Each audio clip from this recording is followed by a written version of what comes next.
de droits pour les enfants, les efforts doivent être intensifiés pour honorer l'engagement pris par les dirigeants du monde, c'est-à-dire réduire de 2 tiers la mortalité infantile d'ici à 2015. Une journée de plaidoyer vient d'être initiée à propos pour plus d'actions concrètes en faveur des tout-petits. La paix, rien que la paix, c'est un cœur que cette chorale catholique, une protestante et un groupe musulman l'ont éloquemment chanté. C'était lors de la première édition du Festival des chorales de Bamako, à découvrir ensemble avec Fademba Keïta. Et demain, tous au stade du 26 mars, les Aigles affrontent l'équipe d'Addis Abeba pour le compte de la 4e journée des éliminatoires de la Coupe d'Afrique des Nations Maroc 2015. Un seul objectif, la victoire pour empocher les 3 points afin de préparer de façon sereine les 2 dernières journées.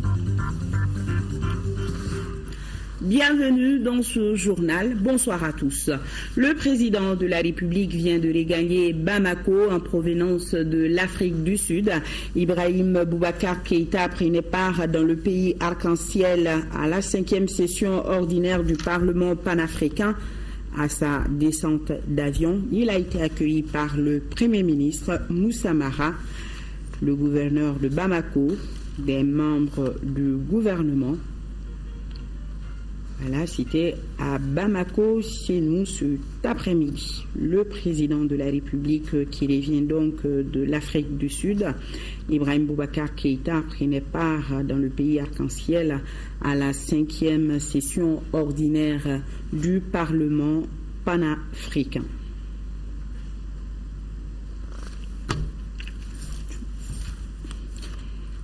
Voilà le président de la République qui était cet après-midi à l'aéroport de Bamako-Sénou. Audience à la primature, le Premier ministre Moussa Mara a reçu cet après-midi le recteur de l'Université des sciences juridiques et politiques de Bamako. Abdoulaye Diarra est également auteur de 2 ouvrages. Le premier livre parle de l'histoire du Mali et le second de la gauche française. Les 2 publications devraient contribuer à la promotion de la recherche. Et justement, il était venu les présenter au chef de gouvernement. Les précisions, c'est avec Agali Ag Adissa. En créant un département en charge de la recherche scientifique, les hautes autorités entendent promouvoir la publication au Mali. Les 2 ouvrages remis au Premier ministre Moussa Mara prouvent à suffisance la pertinence de cette politique. Ils sont les œuvres du recteur de l'Université des sciences juridiques et politiques de Bamako. À travers les 2 livres, le professeur Abdoulaye Diarra apporte sa contribution au développement de la recherche. C'est juste pour apporter ma petite contribution à la recherche universitaire au Mali et dire que la communauté scientifique malienne essaye quand même de faire des productions et tant sur le plan africain que sur le plan international. Le premier livre parle essentiellement de l'histoire du Mali, du XIIe siècle, XIIIe siècle jusqu'à nos jours, avec toutes les institutions, première, deuxième et troisième République. Et le texte intégral de la charte de Kourouan-Koura, c'est les 44 articles. Le second porte sur la gauche française et l'Afrique subsaharienne. Donc j'ai voulu, à travers ce livre, voir l'évolution de la colonisation à travers la gauche africaine et ensuite la décolonisation et le processus de coopération. Le gouvernement ne peut que se réjouir de ces 2 publications qui viennent une fois de plus rehausser l'image du Mali. En recevant le recteur Diarra, le Premier ministre, en tout cas de mon point de vue, a transmis 2 messages. Un message d'encouragement et un message de soutien à la recherche dans notre pays, à la publication dans notre pays. Nous sommes aujourd'hui dans un monde de savoir. Il est important que nous puissions encourager la recherche, que nous puissions encourager la publication d'ouvrages. C'est ce qui a été fait.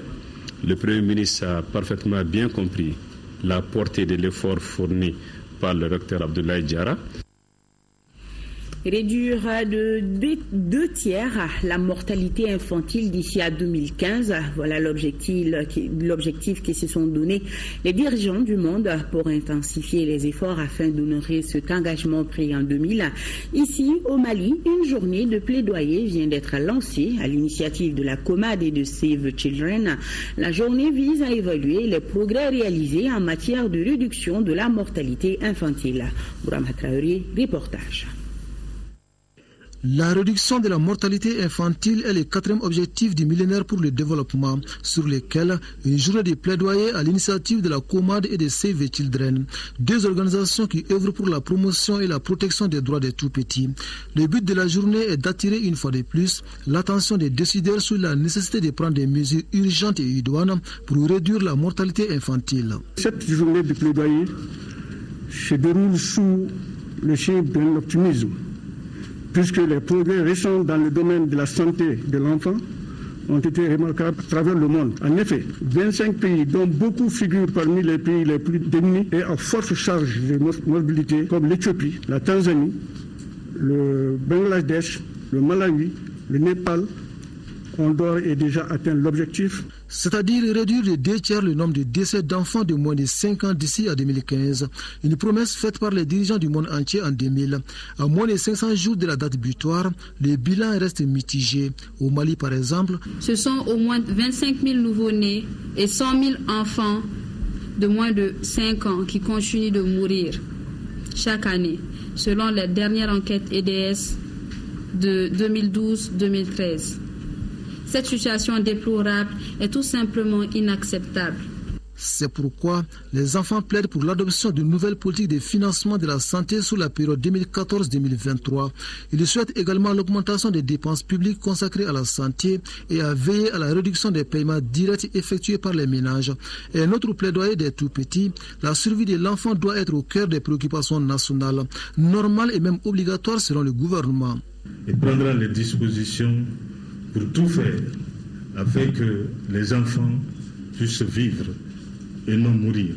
Puisque le droit à la vie, le droit à la survie sont des droits fondamentaux de l'enfant reconnus par les instruments juridiques internationaux auxquels notre pays a souscrit.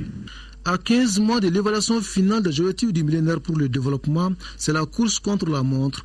À Save the Children, on préfère parler de la course pour la survie, intitulée d'une activité sportive que l'ONG et ses partenaires doivent organiser le 17 octobre prochain à Sikasso. Elle est placée sous le parrainage de l'épouse du président de la République. Tenue de la 4e édition de remise de kits scolaires aux enfants militaires à l'initiative du Bureau de l'action sociale du génie militaire concerne cette année une trentaine d'élèves de la première à la 9e année de l'enseignement fondamental. La cérémonie de remise présidée par le Premier ministre Moussa Mara s'est déroulée à la place d'armes du 34e bataillon du génie militaire et c'était en présence de Galiboupé. Elles ont obtenu respectivement 7,61 et 7,81 en moyenne annuelle au titre de l'année scolaire 2013-2014.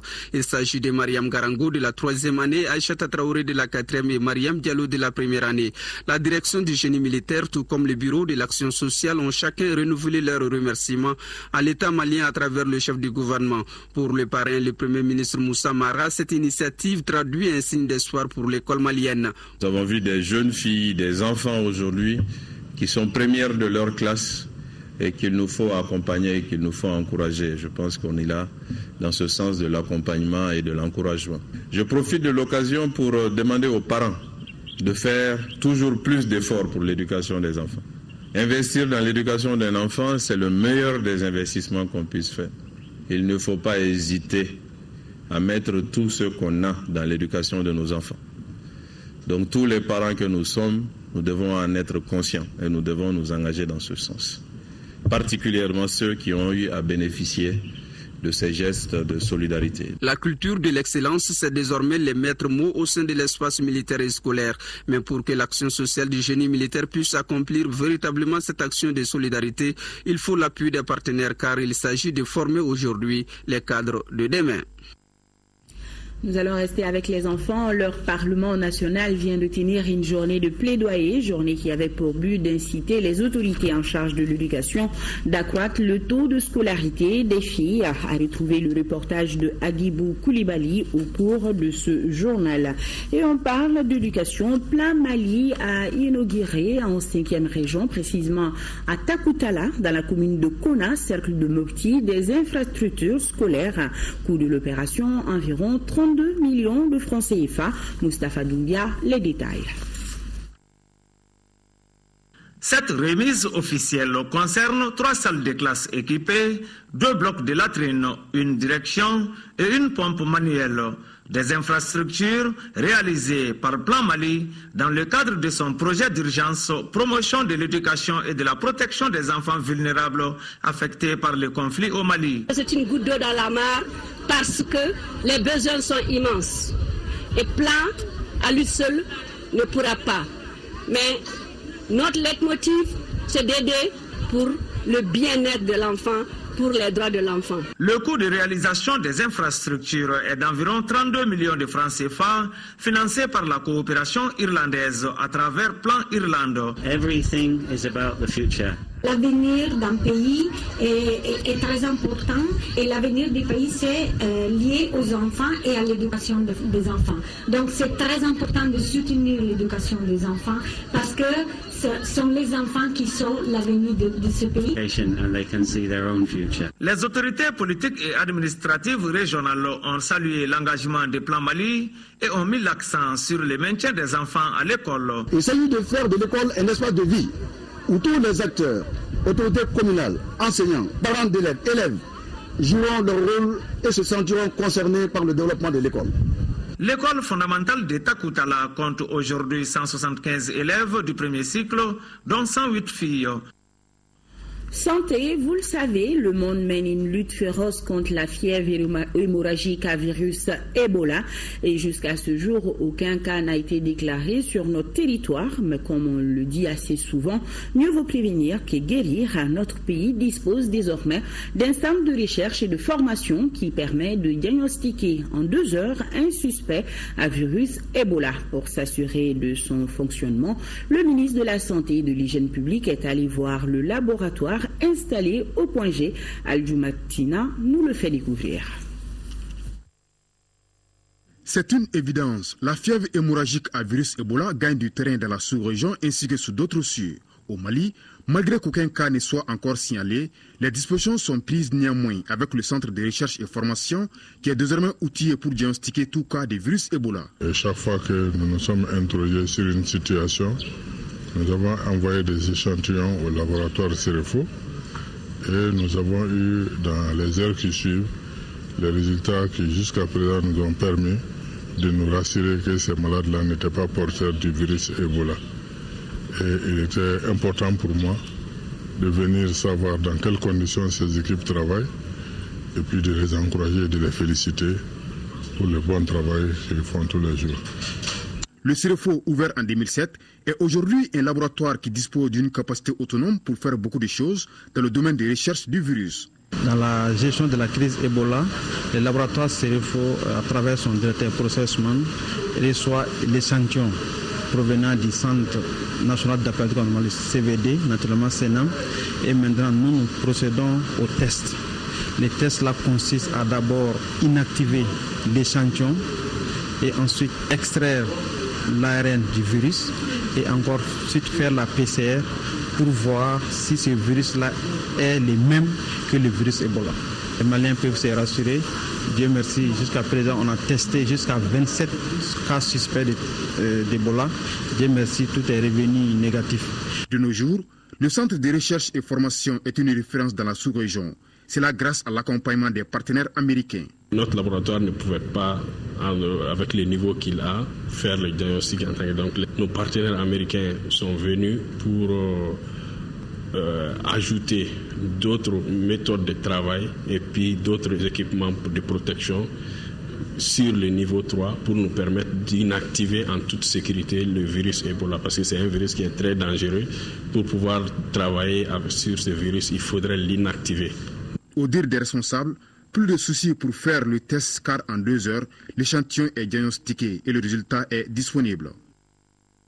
Santé toujours, les responsables de 3 structures qui luttent contre le VIH-Sida ont animé une conférence de presse ce matin ici à Bamako. La rencontre a permis d'expliquer aux hommes de médias le contenu du rapport d'investigation du bureau de l'inspecteur général du Fonds mondial de lutte contre le sida, le paludisme et la tuberculose. Moussa Fani.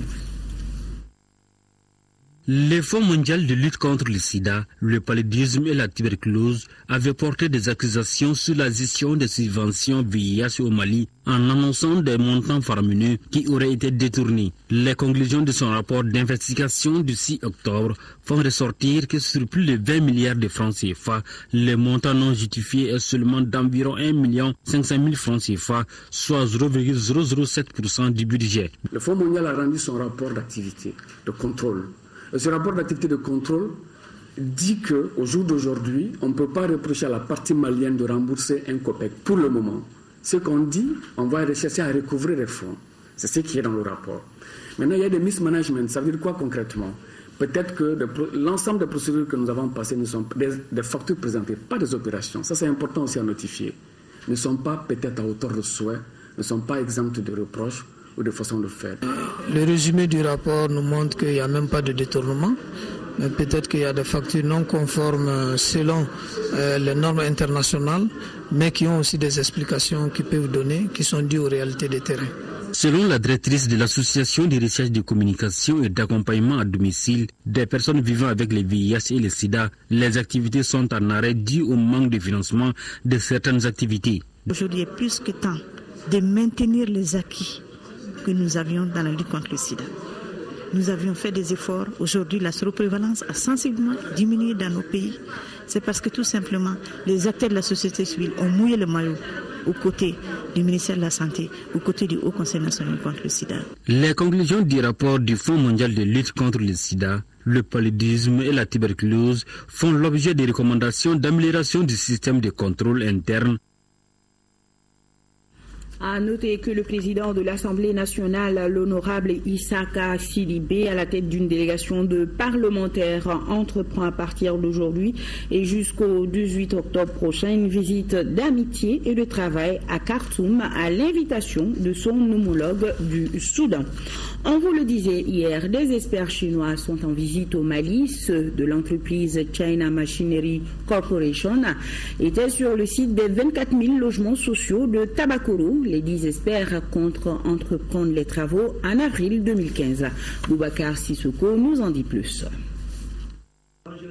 Après sa rencontre avec le ministre de l'Urbanisme et de l'Habitat, la délégation de l'entreprise chinoise China Machinery Engineering Corporation CEMEC a visité les différents types de logements sociaux à Tabakoro. Cette visite s'est étendue au nouveau site où l'entreprise chinoise réalisera 24 000 logements sociaux.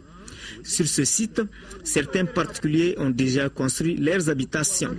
Quel sort leur est réservé? Toute la zone est déjà classée comme d'utilité publique.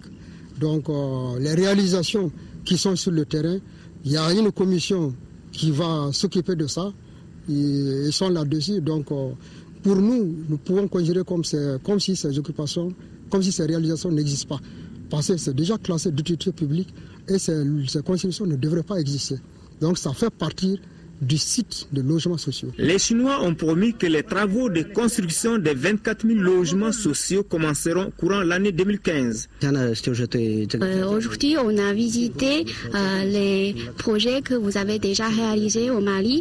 Et puis après, on a visité les terrains libres. Et on compte commencer le financement l'année prochaine vers mai et avril. Une fois le financement sera fini, on va commencer le travaux. Ce programme de logements sociaux rentre dans le cadre du programme global de construction de logements sociaux du quinquennat du président Ibrahim Boubacar Keïta, soit 50 000 logements. Direction Koulouba, au siège du Conseil économique, social et culturel. Le président de l'institution a successivement reçu le président du Conseil national d'organisation du sommet Afrique-France de 2016, le Conseil communal de la jeunesse et la Chambre des métiers de la commune 5 et le président de CRI 2002, accompagné du coordinateur du programme Action publique et citoyenneté. Compte rendu Mamoudou Sidibé. Au Conseil économique, social et culturel, ce mardi matin, il y a eu 3 audiences pour annoncer 3 événements. Tout d'abord, c'est le président du Comité national d'organisation du sommet Afrique-France de 2016 qui est venu annoncer cette grande rencontre qui aura lieu au Mali et les mesures à prendre pour sa réussite. Il y a 2 choses qui sont urgentes à exécuter immédiatement. C'est le renforcement des capacités infrastructurelles de notre pays. Nous avons une ville qui ne présente pas bien et nous devons faire tous les efforts pour sensibiliser la population, mais également donner les moyens aux différentes administrations en charge de l'assainissement de la capitale, aux différentes associations pour que chacun joue sa partition. Ensuite, le président de l'institution a écouté le conseil communal de la jeunesse et la chambre des métiers de la commune 5. Ces 2 visiteurs ont évoqué les contours et l'opportunité du forum qui est en préparation en commune 5. Nous étions venus ici solliciter l'accompagnement du président du Conseil économique, social et culturel par rapport à l'organisation d'un événement sur la promotion des métiers de l'artisanat auprès des jeunes, un partenariat du Conseil économique et du Conseil de la jeunesse de la commune 5 avec la chambre des métiers de la commune 5. Enfin, c'était au tour du coordinateur du programme Action publique et citoyenneté d'annoncer au président du Conseil économique, social et culturel la création au Mali d'un laboratoire citoyenneté. Ce laboratoire a pour point focal au Mali le cercle de réflexion et d'information pour la consolidation de la démocratie, CRI 2002. Il s'agissait pour nous de d'abord nous présenter et lui présenter par la suite les grandes articulations du programme à travers les objectifs qui sont poursuivis par le laboratoire et CRI 2002 et lui demander son soutien et son accompagnement pour sa mise en œuvre au Mali. Le Parlement national des enfants vient de tenir une journée de plaidoyer, journée qui avait pour but d'inciter les autorités en charge de l'éducation d'accroître le taux de scolarité des filles. Là-dessus, le reportage de Adibou Koulibaly. Atteindre une augmentation considérable du taux de scolarisation des filles de 73% en 2009 et 98% en 2015. C'est l'objectif que le Parlement national des enfants du Mali s'est fixé. Pour y arriver, il faut davantage l'implication des autorités en charge de l'éducation. C'est ce qui justifie cette journée de plaidoyer auprès de la ministre de l'Éducation pour l'amélioration de la politique nationale de scolarisation des filles. C'est l'occasion de vous informer, chers acteurs du domaine de l'enfance, que les enfants du Mali, par ma voix, accordent un intérêt particulier au suivi de cette vision et son application afin que les dirigeants du Mali de demain soient en moitié représentés par des femmes.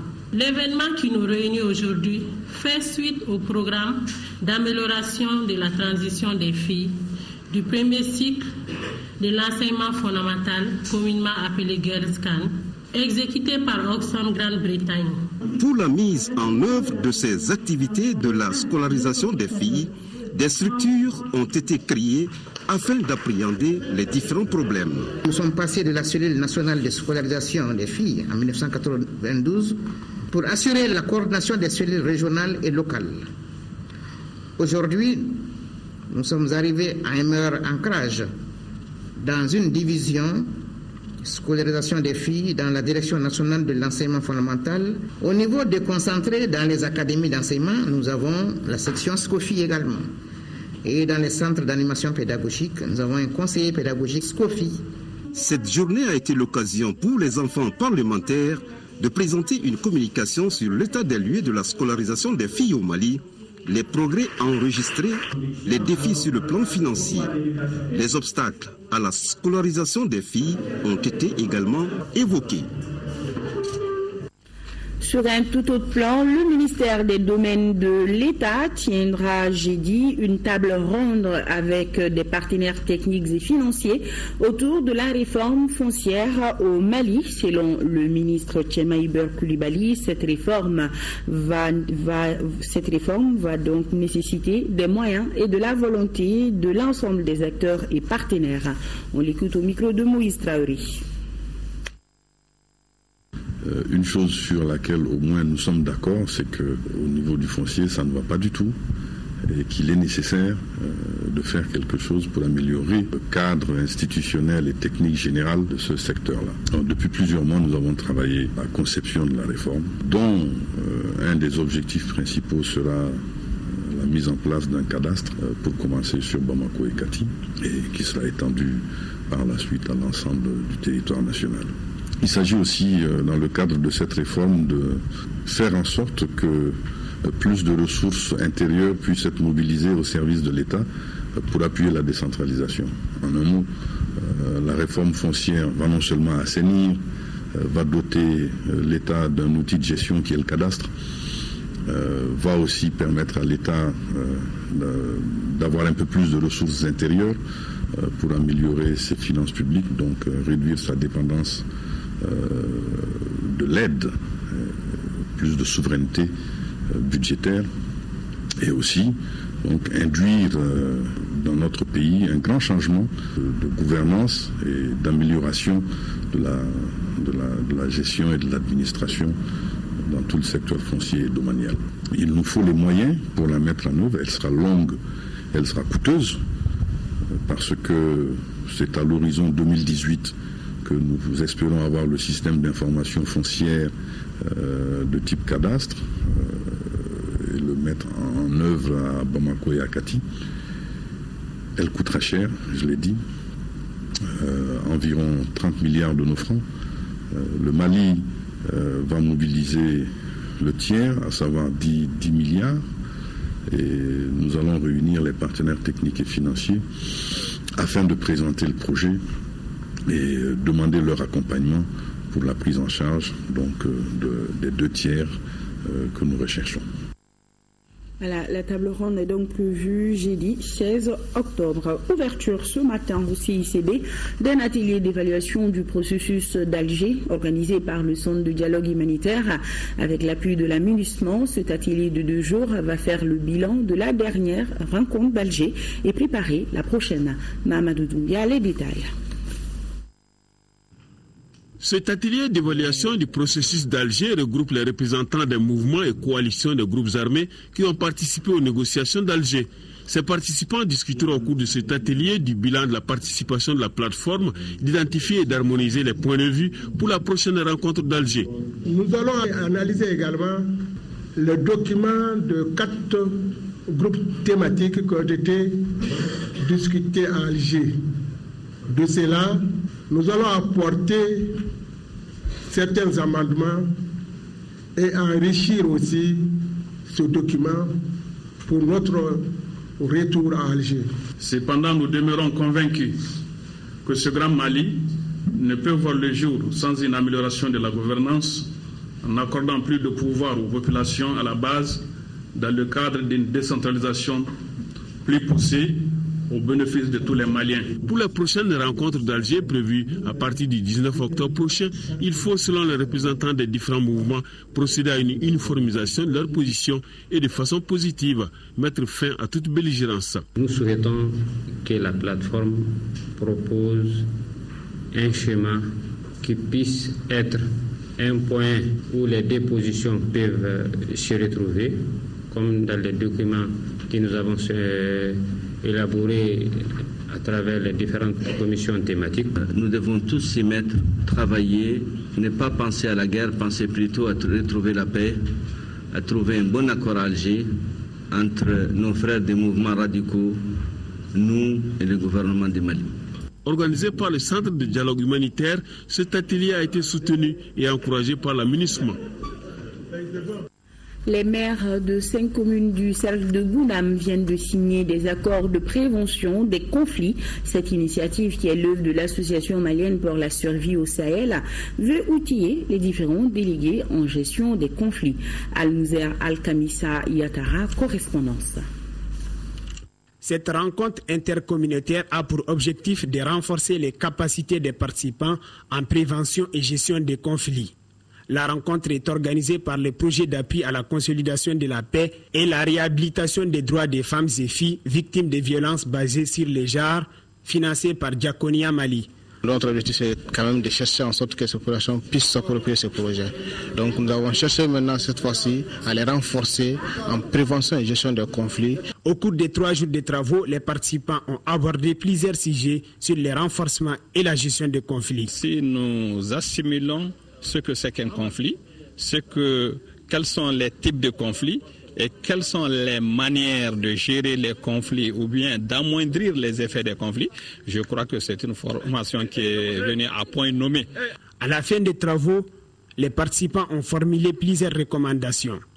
L'implication des leaders communautaires religieux, des femmes, des jeunes, des médias et communicateurs traditionnels dans le processus de réconciliation, la justice sociale et l'interpellation des malfaiteurs, mise en place de commissions de sensibilisation et de réconciliation composées des responsables, des communes et de la société civile.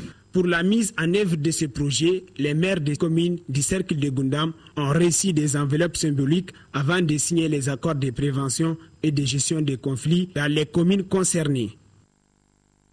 Et nous allons toujours parler de paix. À présent, un peu de musique. Je vous invite à découvrir la première édition du Festival des chorales de Bamako. L'initiative est de la coordination des jeunes de la paroisse Sainte-Monique de Bamako et c'est le théâtre Bazoumana Sissoko du Palais de la Culture qui a abrité la première édition du dit festival. 7 chorales catholiques, une protestante et un groupe musulman se sont succédés pour livrer des messages de paix et de réconciliation. On découvre ensemble avec Fademba Keïta. Ce festival, pas comme les autres, est une soirée de sketch, de chants bibliques et religieux musulmans, des chorales catholiques, protestantes et groupes islamiques invités.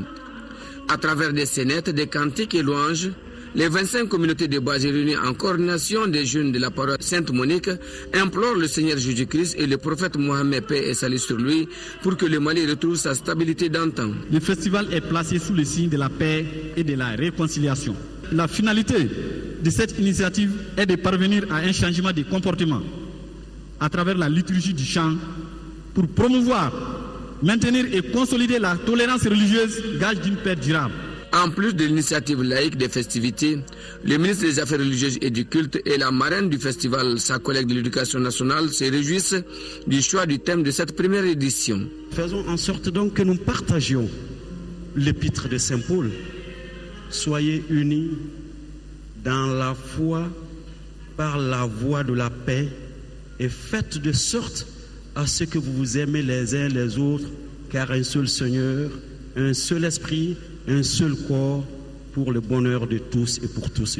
Voilà des jeunes d'horizons divers, catholiques, protestants, musulmans, qui ont décidé, à travers leur chorale, d'unir leurs voix pour faire monter vers Dieu des chants de louange, afin de le supplier d'apporter à notre pays la paix. La paix et la réconciliation retrouvées après des vives tensions, c'est le message phare lancé par la coordination des jeunes de la paroisse Sainte-Monique. Par ailleurs, elle invite toute la nation à se rallier au gouvernement pour que les négociations en cours répondent aux attentes, à savoir l'union, l'entente, la cohésion définitive des cœurs et des esprits de tous les Maliens, gage d'un développement socio-économique du pays.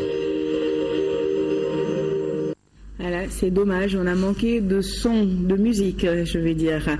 Tenue d'une réunion à Caille, en marge de la visite du ministre de l'Intérieur et de la Sécurité. C'était entre le directeur général de la police nationale, le chef d'état-major de la garde nationale et le personnel relevant de leur département. Au centre des échanges, la discipline et le bon comportement du commandement. Nos envoyés spéciaux sont Djilima Diabaté et Mamari Kouni. Les bons résultats obtenus dans la sécurisation des personnes et de leurs biens dans la région de Caille doivent être consolidés. Voilà le sens de la visite que le chef d'état-major de la garde nationale a effectuée au premier groupement régional de la garde nationale de Caille. Le visiteur du jour a salué le bon comportement des éléments sur le terrain avant d'inviter le commandement à observer l'équité, à récompenser le mérite et au besoin à sanctionner la faute. Il a insisté sur le retour de la discipline, force principale des armées. Aujourd'hui, le Mali compte beaucoup sur la garde nationale.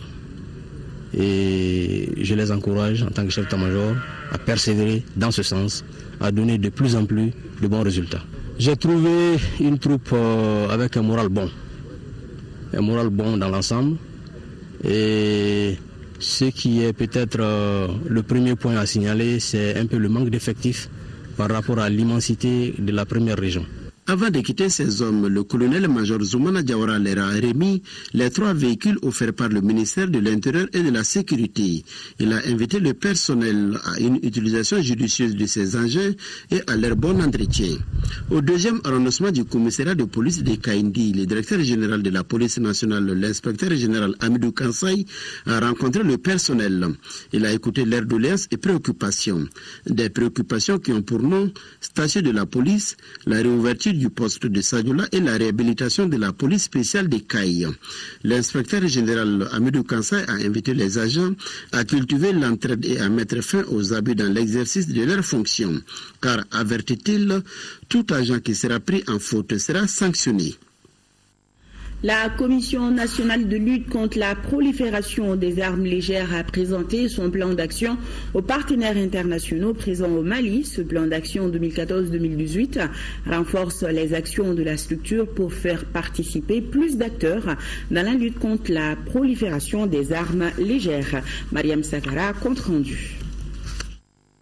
Les partenaires de la Commission nationale de lutte contre la prolifération des armes légères adhèrent aux actions entreprises pour 2014-2018 afin de limiter la circulation illicite des armes de petit calibre.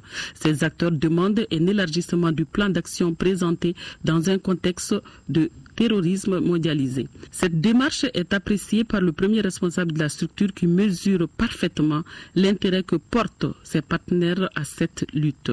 Cette problématique est un des gros défis d'après-crise dans chaque pays post-conflit. Le défi est aussi sous-régional parce que ce plan d'action a été fait suivant la convention de la CEDEAO qui met un accent particulier sur la gestion transfrontalière. La problématique de la circulation illicite des armes légères et de petit calibre demande la participation de toutes les couches sociales, a fait remarquer le panel. La Charte des Nations Unies reconnaît le droit aux États membres de posséder des armes pour leurs intérêts nationaux. Le problème qui est posé est celui de la réglementation du flux de ces armes. Les mesures d'ordre politique et technique que les États mettent en œuvre pour contrôler à la fois ce flux, ainsi que la dissémination des armements au sein des sociétés, gagneraient à être renforcées. Cette gestion concertée par l'exécution du plan d'action 14-18 répond à l'une des préoccupations de la mise en œuvre de l'article 32 de la résolution 2164 adoptée en juin 2014. C'est ce qu'a souligné ici le président de la séance. À l'instar de la communauté internationale, le Mali célèbre demain 15 octobre la journée mondiale sur le lavage des mains au savon, édition 2014. Et là-dessus, je vous propose d'écouter le message du ministre de la Santé. Il est établi depuis bien longtemps que les mains souillées constituent des véhicules essentiels dans la transmission du choléra et des autres maladies diarrhéiques. Au Mali, les maladies diarrhéiques, toutes causes confondues, constituent chez les enfants la 3e cause de consultation au niveau des structures de santé, après le paludisme et les infections respiratoires aiguës. Selon l'annuaire statistique 2013 du système local d'information sanitaire, il a été enregistré 255 465 cas de diarrhée en 2012, La tranche d'âge de moins de 5 ans est la plus touchée avec plus de 63% des cas. Des études menées à l'échelle mondiale ont mis en évidence que se laver les mains au savon contribue pour plus de 45% à la réduction de l'incidence des maladies diarrhéiques. Les mains sales peuvent véhiculer des microbes sur d'autres parties du corps et occasionner plusieurs autres pathologies, comme le trachome, les dermatoses et certaines maladies respiratoires. Le lavage des mains au savon bloque la transmission des germes du choléra et des autres maladies diarrhéiques. Il réduit significativement la transmission de la maladie à virus Ebola, du trachome, de certaines infections respiratoires et des maladies de la peau. Le président du Comité national de l'égal accès aux médias d'État invite les candidats et les représentants des partis politiques dont les noms suivent à se présenter au siège de l'organe demain mercredi 15 octobre 2014 pour l'enregistrement de leur message de campagne.